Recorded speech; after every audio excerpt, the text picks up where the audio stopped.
Barchaga salom o'rtoqlar. Bugungi darsimiz Human herpes virus oilasining so'nggi vakili hisoblangan 8-tur hisoblanadi. Human herpes virus 8-turi.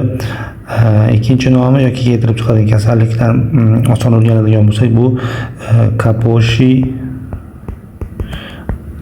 sarkoma deb nomlangan kasallikni keltirib chiqaradi.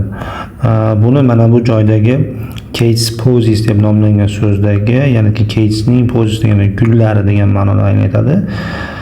Va mana Kate dagi K so'zi hamda pose dagi posy so'zi yorqin ranglar bilan ifodalangan. Bu orqali biz shu Kaposi sarkoma so'zini ko'rsak bo'ladi va markazda mana eshikdagi Hermesning rasmi turibdi. Bu o'sha Herpes oilasiga mansubligi va mana bu tillaranga yugurtirilgan shakl esa 8 ga o'xshab turibdi. Bu orqali shu 8-vakili Herpes oilasiniki deb aytib o'tilyapti. Umuman boshqa Herpes oilasi kabi bu ham ikkita chiziqli DNK dan iborat bo'lgan qobiqdan iborat bo'lgan virus hisoblanadi va virus qobiqni yadro membranasidan olish xususiyatiga ega. Rezervuari inson, ya'ni insonda bo'ladi, hayvonlarda bo'lish ehtimoli yo'q. Yuqish yo'li qanday desak, jinsiy aloqa, so'lak, onadan bolaga va organ ko'chirib o'tkazish yo'li orqali yuqib qolishi mumkin. Va mana bu joyda tuvaklarning pastki qismlarida Rossiya hamda Afrika degan so'zlar turibdi. Bu orqali o'sha hududlarda, ya'ni Sharqiy Yevropa va O'rta Yer dengiz populyatsiyasida ko'proq uchrashi mumkinligi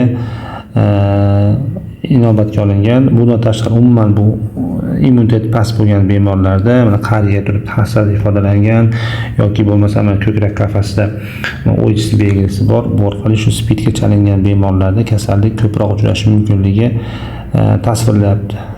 Kasallik sarkoma olmadan tugaganligi uchun bu o'smaga sababchi bo'lishi mumkin desak bo'ladi. Qanday o'sma desak, bu bizdagi to'qimalarda, qaysi to'qimani desak, mana bu bog'bon bunaqa gullar sug'orish shlankani ushlab turibdi.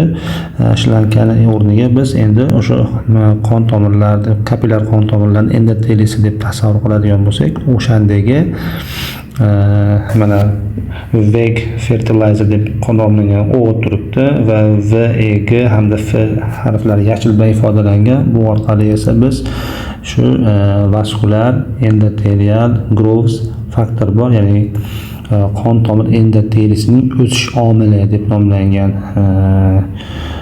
moddasi bor. Bu orqali o'shani zararlanish kuzatiladi. Natijada angiogenez ortib ketib qoladi, yangi qon tomirlar hosil bo'lishi kuchayib ketib qoladi va Kaposi sarkomasi rivojlanishiga sababchi bo'lishi mumkin bo'ladi.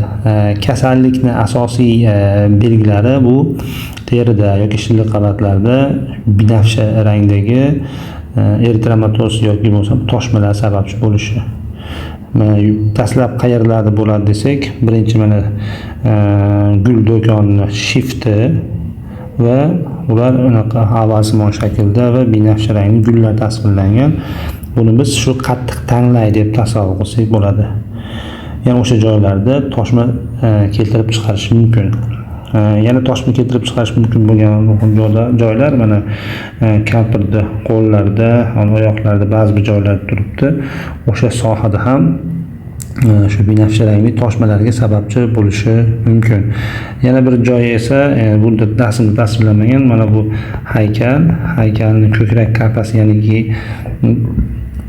o'pka sohasida ham shunday toshmalarga sababchi bo'lishi mumkin. Va 4-toshma hosil bo'lishi mumkin bo'lgan joy mana bu vertikal tuvak, ustki qismi yopilgan, lekin yopilishini e'tibor beradigan bo'lsak, yo'g'onichakdagi gavsuralarga o'xshab tasvirlangan. Bu orqali biz shu yo'g'onichak, ya'ni kolon ekanligini payqasak bo'ladi. Ya'ni yo'g'onichakda ham kasallik o'zini alomatlarini yuzaga keltirib chiqarishi mumkin bo'lyapti. Endi kasallik aytib o'tganimizdek bir qancha sohalarda toshmalarga sababchi bo'lishi mumkin, lekin o'sha toshmalar ham turli xil ko'rinishlarda bo'lishi mumkin. dog'simon o'choq, makulaga, blyashkaga, tugunga o'tib kelgan holatlar bo'lishi mumkin. Ya'ni angiogenez o'zi nima desak, shu patogenezda yangi qon tomirlarining hosil bo'lishi, buni hisobiga o'sha hosil bo'lgan ko'plab qon tomirlar tufayli o'choqlar paydo bo'ladi. O'choqlar esa shu qizil binafsha rangda bizga ko'rinib, shunaqa toshmalar kabi ko'rinadi. Bundan tashqari mana bu joyda eshikda B harfi turibdi, yoki bo'lmasa mana bu ovchini qo'lida arbaletni uchi mana bunday ayrisimon shaklda, bu o'sha bizdagi limfatitlarda yoki B limfatitlarda ham zararlashi mumkin bo'lyapti. Ya'niki ularda kasalligi ko'proq B limfatitlarni birlamchi effuzion limfomaga sababchi bo'lishi mumkin. Diagnostikasi yoki kasallik aniqlanishi qanaqa desak, dastlabki klinik tekshiruv yoki serologik tekshiruv hamda PCR tekshiruv qilinadi. Lekin eshikka e'tibor berayotgan bo'lsak, yo'lbars tasvirlangan. Bizga bu bakteriyalar mavzusidan aniqdiki, bizda Bartonella henseri deb nomlangan bakteriya bor edi, undan toshma keltirib chiqariladi. Lekin bu ikkalasi adashtirib olishi mumkin. Bir-biridan qanday farqlaymiz desak, shu tekshirilganda bularda boshqacha, viruslarda boshqacha, ya'ni neytrofillar bakteriyalarda, limfatitlar esa viruslarda ko'payib ketganligidan farqlasak bo'ladi. Endi bu biri bakteriya, biri virus etiologiyasi natijasida kelib chiqqanligi ifodalangan bo'lyapti. Davolash talab etilmaydi deyilgan, lekin shu butunlay yo'q qiladigan maxsus antivirus preparat yo'qligi uchun, lekin shu Kaposi sarkomasining asoratlarini davolash maqsadida boshqa bir preparatlar bersa bo'ladi. Ya'ni aytganimizdek, kasallik ko'proq immun tizim susaygan yoki bo'lmasa immunokompromiz bemorlarda yuzaga keladigan bo'lsa, misol uchun OIF infeksiyasiga chalinganlarda, bularda davolash maqsadida shu ART terapiya majburiy hisoblanadi. Ya'ni immun tizimini kuchaytirish, chunki B limfatitlarga ham shikast yetganligi uchun. Asosiy ma'lumotlar shulardan iborat. E'tiboringiz uchun rahmat.